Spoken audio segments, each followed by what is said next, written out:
오늘 말씀은 하나님의 열심이라는 제목으로 이 사도 바울이 성도들에게 전하는 메시지로서 이 거짓 교사들 간에 일어나는 일들을 다루고 있습니다.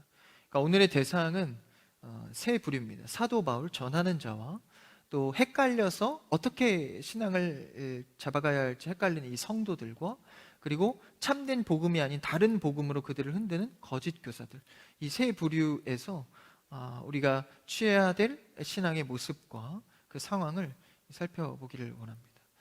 오늘 말씀을 쭉 읽어보면 좀 연관이 좀 어려운 것 같기도 하고 좀 어떤 맥락에서 하는 얘기인지가 조금 헷갈립니다. 우리가 천천히 한 절씩 살피면서 사도 바울의 말씀을 받기를 원합니다.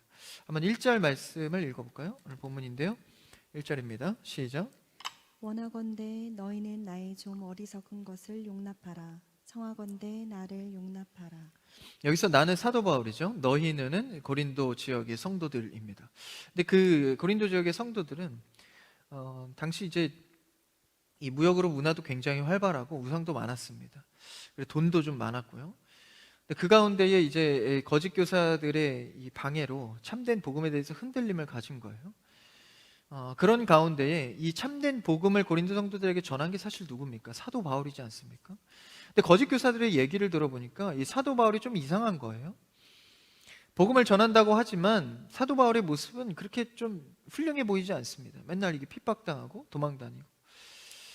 그리고 사도 바울이 결정적으로 이 전함에 있어서 사역을 하면서 사례를 받지 않습니다.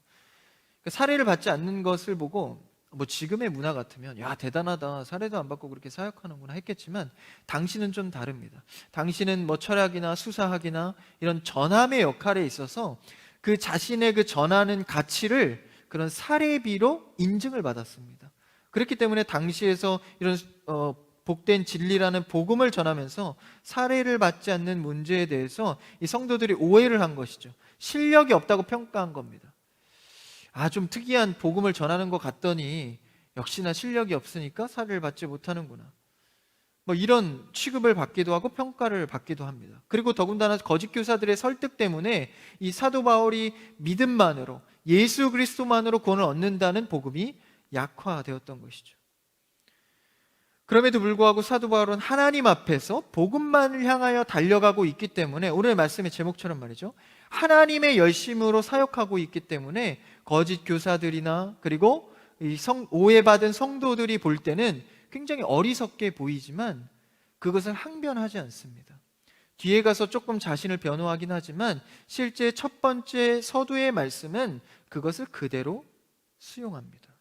오늘 1절에 뭐라고 말하고 있죠? 나의 좀 어리석은 것을 용납하라. 청하건대 나를 용납하라. 그래, 나 어리석은 거 인정할게. 맞아, 나 미숙해, 나 못났어, 내가 복음 전하는데 뭐 잘하는 것도 없어, 평가도 좋지 않아. 그것을 인정합니다. 이것은 어떤 문제죠? 이 복음을 전하는 데 있어서 자기의 자존심을 낮추는 겁니다. 내 자존심과 억울하지 않습니까? 내가 사례도 안 받고 정말 이렇게 복음을 위해서 너희들을 희생하는데 나를 어리석다라는 취급을 해? 화도 날 수 있습니다. 우리도 주의 일하면서 얼마나 억울할 때가 많아요. 내 마음은 그게 아닌데 오해가 될 때도 있죠. 그리고 나는 이렇게 열심히 했는데 인정 못 받을 때도 있습니다. 평가가 달라질 때도 있는 것이죠. 근데 그때의 사도 바울의 태도는 어떻습니까? 그것을 그대로 수용합니다. 내 자존심과 영광은 내려놓고 뭐를 위해서? 이 복음을 위해서 자신의 것보다는 하나님의 열심으로 사역한다라는 것이죠. 그러면서 나는 어리석다, 너희들의 평가가 맞다, 그런데 그럼에도 불구하고 내가 할 말이 있다라는 것이죠. 다시 말하면 진리와 비본질적인 것에 대해서는 확실하게 구별하여서 사역한다라는 것입니다. 그러니까 사도 바울의 자존심의 문제, 너가 사례를 받든지 안 받든지 이런 문제들은요 사실 비본질적인 겁니다. 그러니까 거기에 열릴 필요가 없다고 사도 바울은 생각한 거예요. 왜요? 더 중요한 이 진리와 본질의 문제가 자신은 더 중요하기 때문입니다. 그래서 이걸 원어적으로 디아포라, 아디아포라라고 합니다. 디아포라는 복음, 진리와 관련된 일들, 아디아포라는 진리, 복음과는 관련이 없지만 덕의 차원에 머무는 일들. 그것을 구별하여서 사역할 줄 아는 사도 바울은 기꺼이 자신이 어리석고 억울한 일을 당해도 자신이 그대로 수용하는 모습을 보입니다. 어떻게 이렇게까지 사도 바울이 자신의 삶을 들여서 하는데 이 억울함에 어떻게 화 한마디 내지 않고 이렇게 할 수 있을까요? 사도 바울은 이 믿는 구석이 있는 겁니다. 자신이 신뢰하고 믿는 태도, 뭔가가 있는 거죠. 그래서요, 아무리 나에게 누가 오해되고 억울한 얘기를 해도 사실이 그렇지 않고 내가 믿는 구석이 있으면 그래 난 그렇게 너가 생각해도 돼, 괜찮아. 이 믿는 구석이 있으니까 말이죠. 이 사도 바울이 그랬다는 겁니다. 오해나 억울함이 있어도 담대할 수 있는 것은 이 사도 바울 안에는 강력한 본질적인 진리의 무기가 있었기 때문입니다. 그래서 그대로 받아서 어리석어져도 괜찮다라는 것이죠. 그러니까 이러한 부분에서는요, 힘의 논리의 이 계산법이 강했던 그 고린도 지역의 사람들은 이 사도 바울에게 어리석다는 평가가 당연했던 것입니다. 바울은 약하고 실력도 별로 없는 것 같고, 당시에 가장 많이 발달한 게 헬라 문화에서 수사학입니다. 말주변, 말로 사람을 설득하는 문제들. 사실 사도 바울은요, 말을 잘 못하는 자였습니다. 왜 글을 잘 쓰는 사람이 있고 말을 잘하는 사람이 있지 않습니까? 사도 바울은 말이 어눌한 자였습니다. 이 모세도 그랬죠. 말이 어눌했음에도 불구하고 사도 바울의 필체는 대단했습니다. 이 필기가 굉장히 대단했기 때문에 이 성경을 쓸 정도로 말이죠. 어쨌든 이 사도 바울은 이 말에서도 능하지 못했다라는 것이죠. 그러니까 겉보기에는 굉장히 어리석고 둔한 자 같이 보였다라는 것입니다. 그러면서 이제 자신이 어리석다 하여도 전하려는 말을 시작을 합니다. 한번 2절 말씀을 읽어볼까요? 2절입니다. 오늘 본문 같이요. 시작. 내가 하나님의 열심으로 너희를 위하여 열심을 내노니 내가 너희를 정결한 처녀로 한 남편인 그리스도께 드리려고 중매함이로다. 그러나 나는 그러니까 사도 바울은 자신이 어리석다고 취급한 거 억울한 문제 받아들이겠다. 맞다. 그런 평가 괜찮다. 그런데 나는 하나님의 열심으로 위하여서 할 말을 있다는 거예요. 하나님의 열심으로 너희에게 열심 낼 것이 있다. 본질의 문제죠. 이게 뭡니까? 너희를 정결한 처녀로 삼아서 남편이신 그리스도께로 중매쟁이처럼 인도해 줬다라는 거예요. 이 문제에서만큼은 내가 말해야겠다라는 것입니다. 그러니까 우리가 사역하고 신앙생활하고 삶을 살아가면서 내가 조금 억울한 일을 당해도, 사람들한테 조금 내가 취급을 인정을 받지 못하더라도 본질의 문제에 있어서 지켜야 할 것은 놓치지 말라는 것입니다. 성도의 직분 다 띄워놓고, 주의 형제 자매라는 직분 다 띄워놓고 그냥 내가 원하는 거대로 흘러가지 말라는 것이죠. 비본질적인 것을 내려놓더라도 내 직분이 누구이고 내 정체성이 무엇인지를 지켜가라는 것입니다. 그것을 위해서 하나님의 열심은 무엇입니까? 바로 복음의 일입니다. 그러니까 본질적인 일이 바로 하나님의 열심입니다. 저번 주 말씀에서 하나님의 일이 뭐였죠? 믿는 것. 굉장히 심플하죠. 하나님을 믿는 것이 하나님의 일이었습니다. 하나님의 열심은 무엇입니까? 이 복음의 문제다라는 거. 하나님을 믿는 일, 그것에 있어서 너희들이 거짓 교사들로부터 다른 신앙을 갖게 되었으니, 세상의 기준으로부터 직장 생활하다, 캠퍼스 생활하다 너의 기준을 잃어버렸으니 내가 그것만큼은 하나님의 열심의 기준에서 말해야겠다라는 것이죠. 여러분, 어떤 것보다 하나님의 열심에 관련된 일은 놓치지 않기를 축복합니다. 공부하시고 시험 준비하시고 취업과 연애, 결혼의 모든 문제에 앞서서 여러분들이 본질적인 하나님 안에서 열심을 내는 일을 놓지 않기를 축복합니다. 그래서 무슨 일을 하든지, 선교나 전도나 구제나 헌금이나 무슨 일을 하든지 먼저 예배가 우선입니다. 그러니까 이런 본질적인 것을 놓치지 않아야 한다는 것이죠. 그래서 어리석다 해도 내가 포기하지 않고 담대한 것은 이 복음에 관련된 일이기 때문입니다. 디아포라, 하나님의 관심이죠. 하나님의 열심입니다.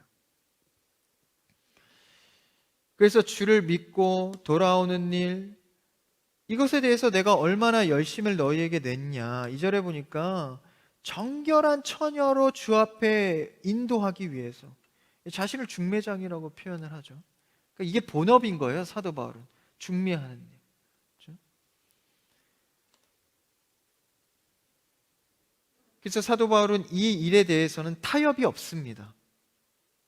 한 가지 사건을 보면 바울이 이 아덴에 머물 때, 그때 로마 제국하에 이 아데미 신전이 정말 지금의 건축물로 말하자면 정말 이 외국에 나가면 있지 않습니까?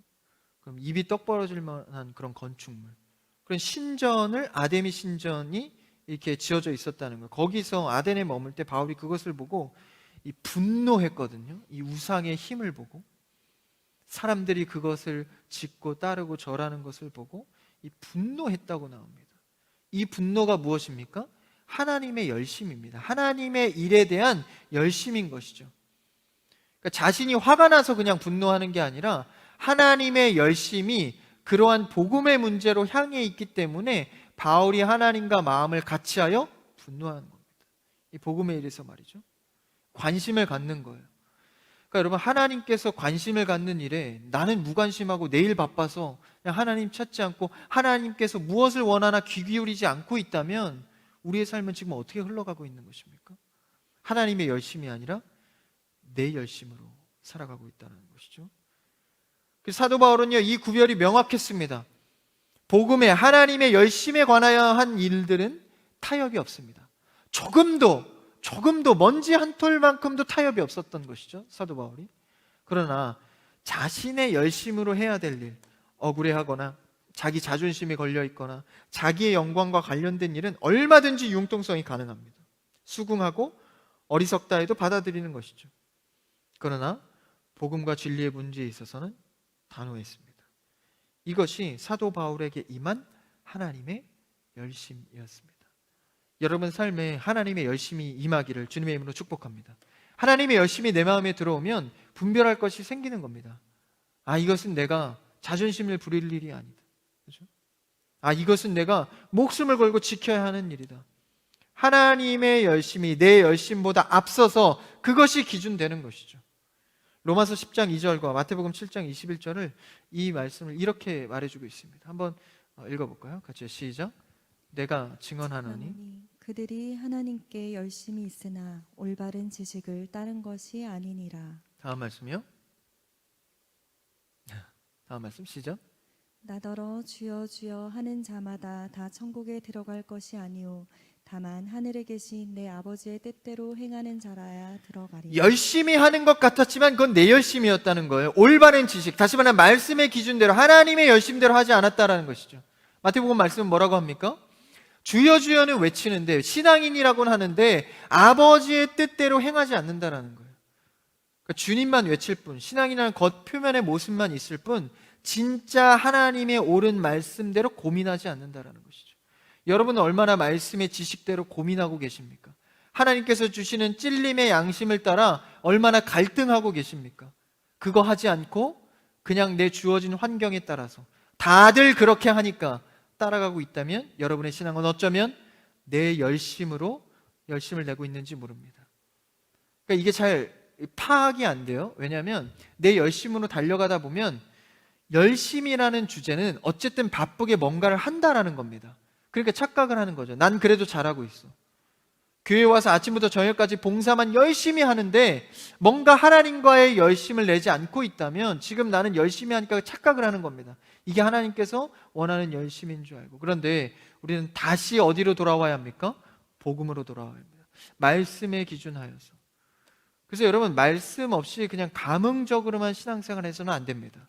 말씀을 배우기를 사모해야 하고 말씀을 읽기를 주야로 묵상해야 합니다. 그러니까 그것을 통하여서 내가 하나님의 열심이 무엇인지를 구별해가는 것이죠.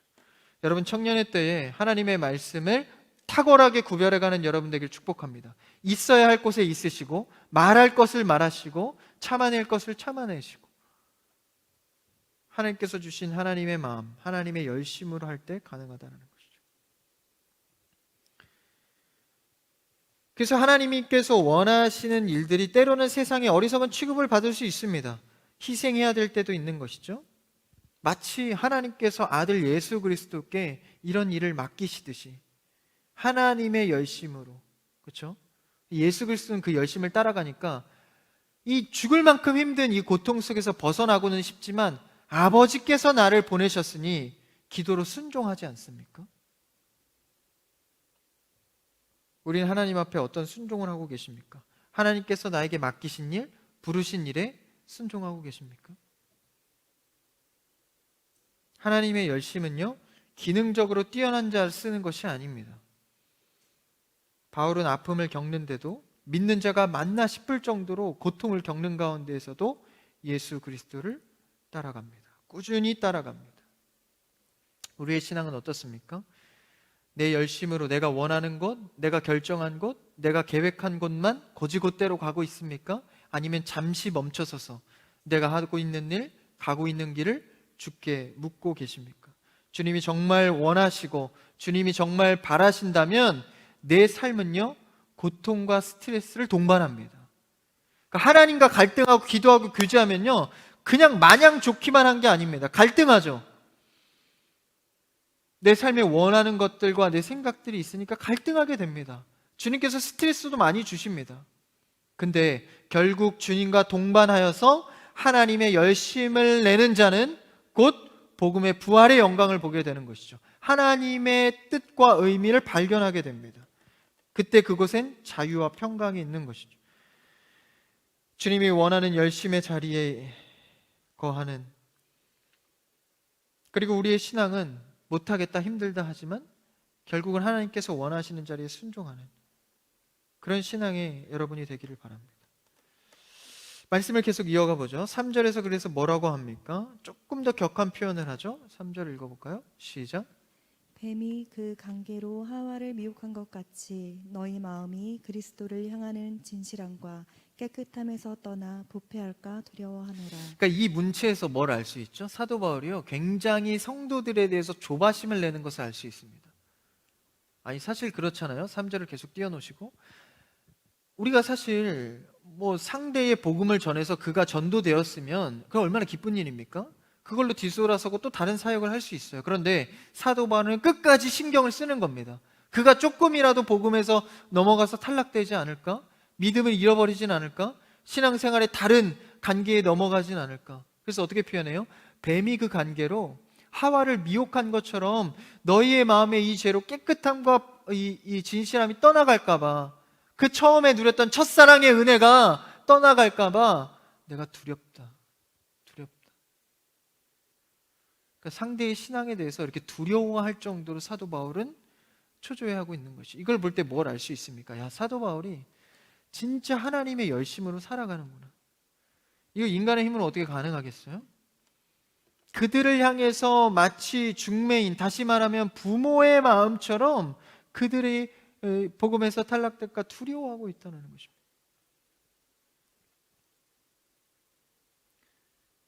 그래서 중매인 부모의 역할, 전도자 부모의 심정으로, 양육의 개념으로 내가 남편 예수 그리스도께 인도하였는데 너희가 떠날까봐 내가 두렵다. 그러니까요, 이 성도와 교회를 사랑하는 사도 바울은 이 성도들에 대해서 늘 지는 역할입니다. 약한 거예요. 그러니까 더 사랑하는 쪽이 약할 수밖에 없습니다. 자꾸 강성을 내는 건요, 자신이 더 사랑하지 않고 있다는 증명입니다.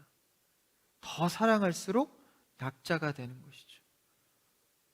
그래서 사랑하는 자녀에게 부모가 결국은 지지 않습니까? 그렇죠. 사도 바울은 그 사랑함으로 그들을 설득하고 있는 것이죠. 그래서 4절에 뭐라고 말합니까? 4절을 읽어볼까? 그 다음 절이요. 4절 시작. 만일 누가 가서 우리가 전파하지 아니한 다른 예수를 전파하거나 혹은 너희가 받지 아니한 다른 영을 받게 하거나 혹은 너희가 받지 아니한 다른 복음을 받게 할 때에는 너희가 잘 용납하는구나. 거짓 교사에 대한 이런 가르침, 복음과 반대된 이런 가르침을 너희는 잘 용납하고 수용하는구나 라고 말하고 있는 것이죠. 어리석다 하여도 나는 이 복음 앞에서는 이것을 말해야겠다라는 것을 말하고 있습니다. 거짓 교사들이 그 성도를 깨면서 얼마나 그 사람들이 이렇게 잘 게임에 넘어가고 설득되었으면 사도 바울이 이런 얘기를 하는 겁니다. 그러면서 그 성도들에게, 자신을 오해했던 성도들에게 이 복음의 호소를 하면서 자신을 항변하죠. 한번 5절을 읽어볼까요? 5절 읽어봅시다. 시작. 나는 지극히 크다는 사도들보다 부족한 것이 조금도 없는 줄로 생각하노라. 성도와 교회를 위해서 자신의 복음을 증명하기 위해서 설명하고 있습니다. 그 다음 6절 읽어볼까요? 6절 시작. 내가 비록 말에는 부족하나 지식에는 그렇지 아니하니 이것을 우리가 모든 사람 가운데서 모든 일로 너희에게 나타내어노라. 내가 말은 부족하다, 내가 어리석다, 부족하다. 그러나 내가 지식에는, 다시 말하면 하나님의 말씀, 다시 말하면 하나님의 열심에는 그렇지 않다.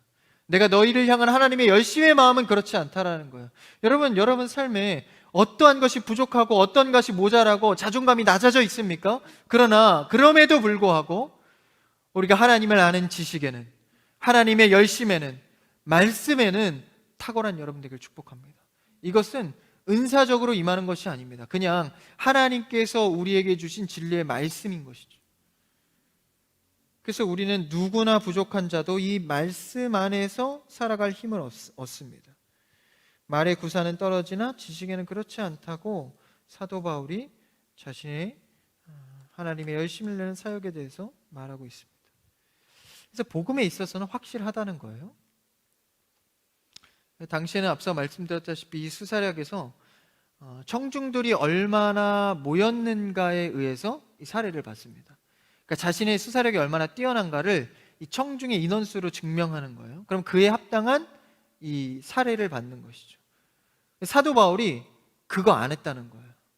청중들을 모으고 청중들을 위해서 돈 위해서 그런 사례 안 받았다는 거예요. 왜? 복음이 희석될까 봐. 복음도 여타 수많은 철학 중에 하나가 되어서 그냥 사례받는 일정의 사역이 될까 봐 그거 하지 않았다라는 것입니다. 근데 성도들은 오해한 거죠. 야, 실력이 없어서 사례를 못 받나 봐.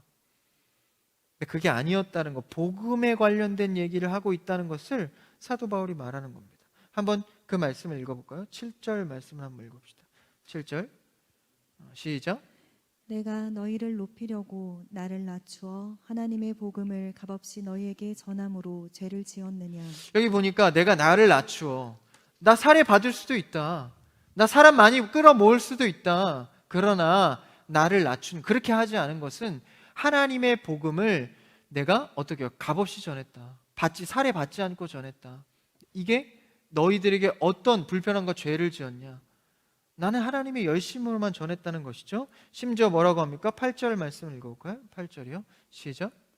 내가 너희를 섬기기 위하여 다른 여러 교회에서 비용을 받은 것은 탈취한 것이라. 사도 바울은요, 다른 교회에서 십시일반 모아서 헌금을 받은 적은 있습니다.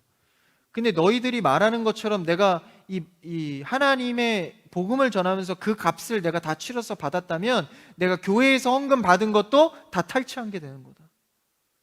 너희들 논리로 이해하면 내가 교회에서 받은 헌금이 탈취한 거냐? 라고 반문하는 것이죠. 이게 지금 뭘 얘기하려고 그런 겁니까? 나 억울하다 이 얘기하는 겁니까? 그게 아니라 복음은 거짓 교사들의 철학과는 다르다는 얘기를 하는 것입니다. 그러니까 이것은 자기를 항변하는 게 아니라 복음의 순수성을 선포해주고 있는 겁니다. 그러니까 이게 얼마나 사도 바울이 민감하고 탁월하게 복음을 집중하여 설명하고 있는지를 볼 수 있는 것이죠. 여러분, 우리는 반대이지 않습니까? 복음을 사용해서 나의 탁월함을 보여주려는 적이 얼마나 많습니까? 신앙을 이용해서 나의 우월함을 드러내려고 한 적이 얼마나 많습니까? 사도 바울은 반대였습니다. 자신을 낮춰서 복음을 드러내고 자신의 억울함을 활용해서 오히려 하나님의 열심을 드러내는 것이죠. 그러면서 심지어 9절에 보니까요, 9절 한번 읽어볼까요? 9절 읽읍시다. 시작.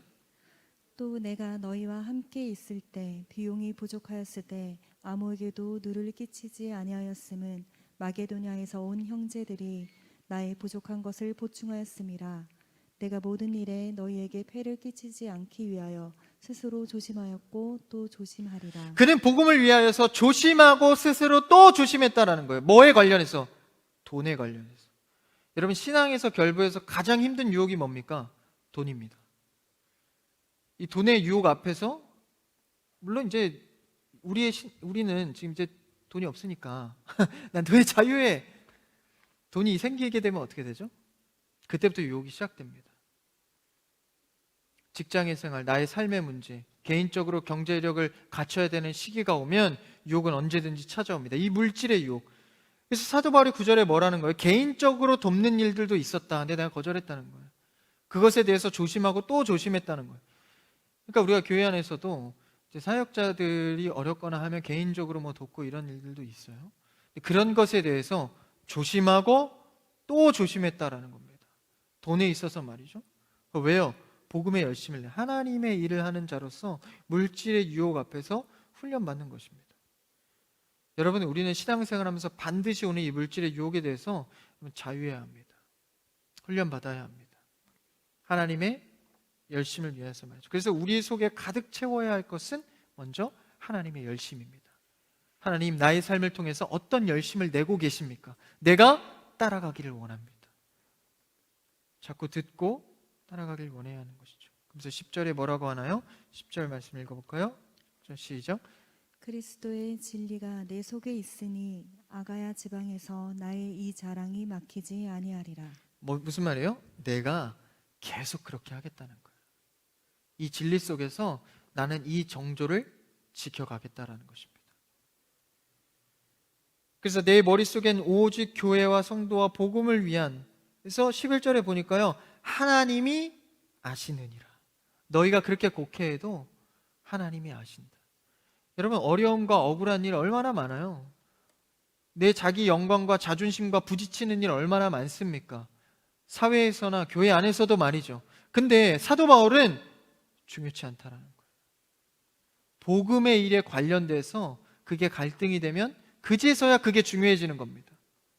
하나님의 일과 성도라는 내 위치 속에서 그것이 결부될 때 그때서야 중요해지는 거예요. 그렇지 않고 내 개인의 자존심은 중요치 않다라는 것이죠. 한 가지 예를 들어볼까요? 주일은 안식일이죠. 근데 영적인 안식도 있지만 사실 육적인 안식을 포함하고 있습니다. 쉬는 문제 말이죠. 그래서 여러분들이 이 주일에도 잘 쉬어야 합니다. 쉬는 문제도요, 하나님께서 주신 안식이거든요. 예배하면서 쉼을 얻고 집에서, 그렇죠? 이 주말에 쉼을 얻는 것이 하나님 주신 안식입니다. 그래서 이것은요, 이 쉬는 문제는 이 하나님께서 주신 아디아포라 문제, 그러니까 비본질의 문제, 우리가 잘 쉬면 됩니다. 어떻게 쉬든지 말이죠. 근데 이제 예를 들어서 제가 원래 옛날 보수 신앙에서는 주일날 뭐 사 먹어도 안 되고 일해도 안 되고 다 안 되거든요. 웬만한 건 다 안 돼요. 근데 예를 들어서 제가 저는 운동을 별로 안 좋아하는데 청년들한테 센트럴파크 데려가 가지고 야, 우리 운동하자. 축구를 막 했어요. 막 축구를 하는데 저 멀리서, 예를 드는 겁니다. 저 멀리서 어떤 한 권사님이 보시고 저거 이성원 전사님 아니야? 야, 어떻게 주일에 청년들을 데리고 축구를 해? 주일에? 감히? 뭐 이렇게 말했다고 보자고요. 사실 해도 됩니까? 안 됩니까? 선생님, 우리는 운동을 좋아하지 않습니다. 알고는 있는데 예를 드는 거예요. 해도 돼요? 안 돼요? 안식의 입장에서 괜찮습니다. 운동해도. 근데 한 성도가 보고 그것에 대해서 실족을 하고 이 문제에 대해서 자신의 마음이 어려움을 겪는다면 어떻습니까? 그건 또 다른 문제죠. 그건 단순히 그냥 아디아포라 문제로 해결할 일이 아닙니다. 걸려 넘어지게 하고 신앙을 어렵게 하고 복음을 흔들리게 한다면 나는 평생 동안 주일에 축구하지 않는다는 거죠. 결정을 해버리는 겁니다. 축구는 원래 안 합니다. 원래 안 하는데 그런 결정을 해버리는 거예요. 평생 동안. 전선생님 너무 과한 거 아니에요? 근데 하나님의 열심의 마음을 품은 자는 그러한 사소한 일도 그렇게 취급하는, 만약에 복음과 신앙과 걸리는 문제라면 그것을 심각하게 처리하는 것이죠. 그게 하나님의 열심의 마음을 가진 자들입니다. 여러분의 삶은 어떻게 흘러가고 있습니까? 내 자존심을, 내 영광을, 내 자랑을 우선하고 있습니까? 아니면 복음과 결부됐을 때 언제든지 기꺼이 내려놓을 수 있고 하나님의 열심에 순종하는 자입니까? 우리는 어찌 보면 세상의 수많은 거짓 교사들로부터 많은 유혹을 받는 자들입니다. 그럼에도 불구하고 늘 사도 바울과 같은 말씀의 들음을 통하여서, 말씀의 사모함을 통해서 이겨내야 한다는 것이죠. 여러분, 우리는 하나님의 일과 하나님의 열심과 하나님의 영광을 위해 살아가는 여러분들을 축복합니다. 내 영광과 결부되어서 억울할지라도 묵묵하게 하나님의 열심으로 살아가는 여러분들을 바랍니다. 말씀을 정리합니다. 우리는 세상 앞에 구별하고 분별할 일들이 너무나도 많습니다. 근데 일일이 다 우리가 구별할 수 없기에 우리가 가져야 할 것은 내 마음에 하나님의 열심입니다. 하나님의 열심과 말씀을 통하여서 내 삶의 사소하고 큰 문제들 속에 구별하고 하나님께서 원하시는 열심으로 살아내는 여러분의 삶이 되기를 주님의 이름으로 축복합니다.